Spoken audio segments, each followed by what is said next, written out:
अस्सलाम वालेकुम जी। उम्मीद है आप खैरियत से होंगे। कराची वाले कुछ परेशान हैं और होना भी चाहिए, अल्लाह रहम करे। इंडिया से आने वाला जो डिप्रेशन था वो डीप डिप्रेशन में तो कल ही तब्दील हो गया था। अब वो बहरे अरब में आज दाखिल हो गया है और अगर ये इससे ज़्यादा होता है, डिप्रेशन, दबाव, इंतहाई दबाव और साइक्लोन, अब थर्ड जो है जिस तरफ ये जा सकता है और 60 से 70% तक की उम्मीद है कि ये जा सकता है, अल्लाह ना करे जाए, तो ये कराची को मुतासिर करेगा। साइक्लोन जो है वो आपको पता है कि समंदरी तूफान किस तरह से तेज़ हवाओं के साथ, और समंदर जो है वो प्रेशर की वजह से उसका पानी जो है वो कराची में दाखिल हो सकता है।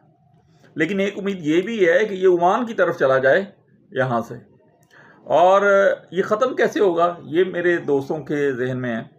ये थोड़ा अरसा साइक्लोन रह के फिर दोबारा से डीप डिप्रेशन में यानी रिवर्स होगा और अपने आप को डेड कर देगा।